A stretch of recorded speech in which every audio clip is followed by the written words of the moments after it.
इस वीडियो से हम शुरुआत करते हैं वर्ग 16 के तत्वों की, जिन्हें हम कैल्कोजोन समूह कहते हैं। तो वर्ग 16 में कौन कौन से तत्व आते हैं? सबसे पहला मेंबर है इसका ऑक्सीजन, फिर है सल्फर, फिर है सेलेनियम, फिर है टेलुरियम और सबसे लास्ट में कौन सा है? पोलोनियम। ठीक है, तो ये इसके मेंबर हो गए। अब इनका जो सामान्य इलेक्ट्रॉनिक विन्यास है वो क्या है? NH2NP4। जैसे कि ऑक्सीजन के लिए हम जब इसका इलेक्ट्रॉनिक कॉन्फ़िगरेशन लिखते हैं तो 1s2 2s2 2p4। तो 2s और 2p इसका वैलेंस सेल हो गया। ठीक है, इसी प्रकार यदि आप सल्फर के लिए इसका इलेक्ट्रॉनिक कॉन्फ़िगरेशन लिखोगे तो ये हो जाएगा 1s2 2s2 2p6 3s2 3p4। तो जो S और P जो सब सेल है उनमें हमें इलेक्ट्रॉन की संख्या क्रम से 2 और 4 देखने को मिलेगी। अब इनकी ऑक्सीकरण अवस्थाओं के बारे में हम चर्चा करते हैं।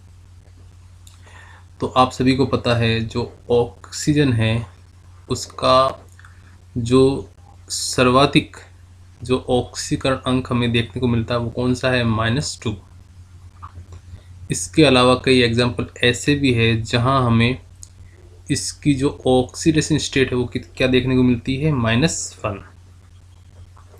ठीक है, जैसे कि हम एग्जाम्पल यदि लें तो H2O2 का, यानी हाइड्रोजन पेरोक्साइड का, तो जब हम निकालेंगे +2 हाइड्रोजन के लिए और 2 ऑक्सीजन है तो 2x बराबर 0, 2x बराबर -2, तो x बराबर -1।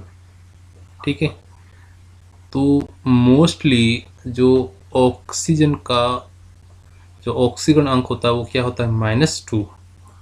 ठीक है, क्योंकि हमें पता है आवर्त सारणी के अंदर सबसे अधिक विद्युत ऋणात्मक तत्व कौन सा है? फ्लोरीन। उसके बाद में नंबर किसका आता है? ऑक्सीजन।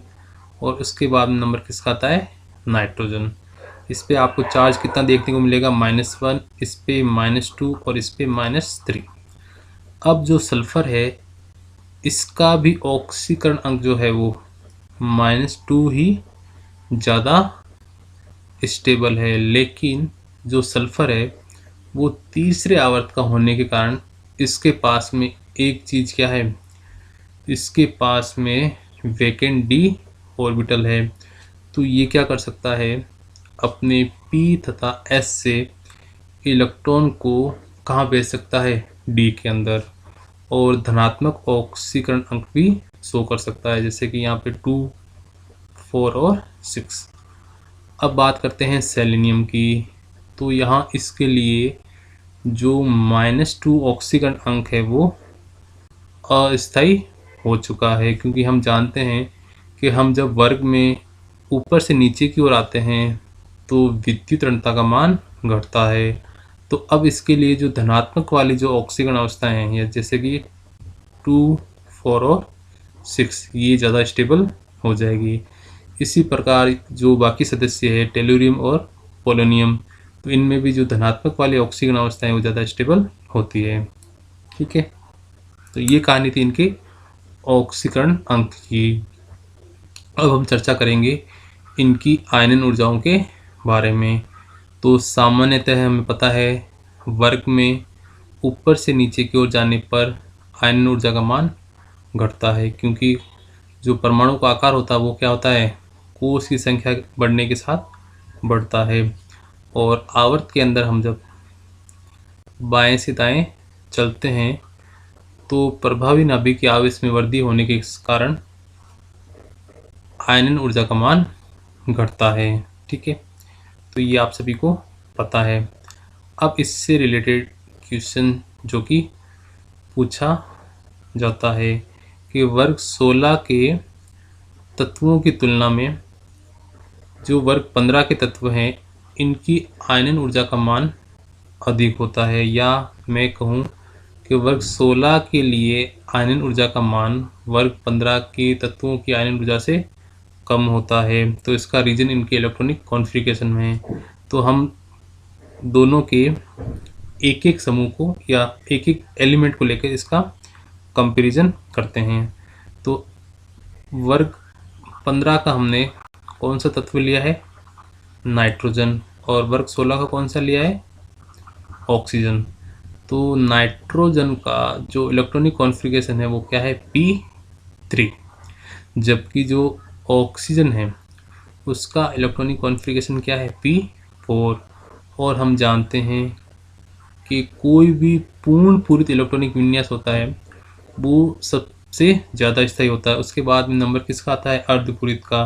और इसके बाद में बाकी जो इलेक्ट्रॉनिक विन्यास है उनका नंबर आता है। तो इन दोनों में अर्धपूरित इलेक्ट्रॉनिक विन्यास किसका है? नाइट्रोजन का है। तो इसमें से इलेक्ट्रॉन निकालने के लिए हमें ज़्यादा ऊर्जा खर्च करनी पड़ेगी, यानी इसके लिए आयनन ऊर्जा का मान अधिक होता है। तो ये आप अच्छे से ध्यान रखना। अब हम चर्चा करते हैं इलेक्ट्रॉन लब्धि एंथैल्पी यानी इलेक्ट्रॉन बंधुता। तो वही ट्रेंड हमें देखने को मिलेगा जो आयनन ऊर्जा के अंदर हमें देखने को मिलता है कि वर्ग में हम ऊपर से नीचे की ओर जाते हैं तो इलेक्ट्रॉन बंधुता का मान घटता है। इसी प्रकार आवर्त में बाएं से दाएं जाने पर इलेक्ट्रॉन बंधुता का मान बढ़ता है। ठीक है, अब चर्चा करते हैं अगले पॉइंट पर, विद्युत ऋणात्मकता। तो ये ऑर्डर मैंने आपको कई बार बताया, ये आप अच्छे से ध्यान रखना। सबसे अधिक विद्युत ऋणात्मक तत्व आवर्त सारणी के अंदर कौन है? फ्लोरीन। उसके बाद नंबर आता है ऑक्सीजन का और उसके बाद में नाइट्रोजन का।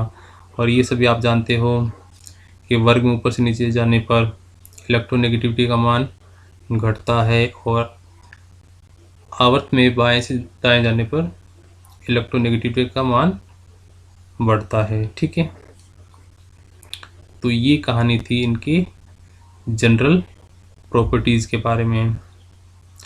अगले वीडियो में हम चर्चा करेंगे इनके भौतिक गुणधर्मों की।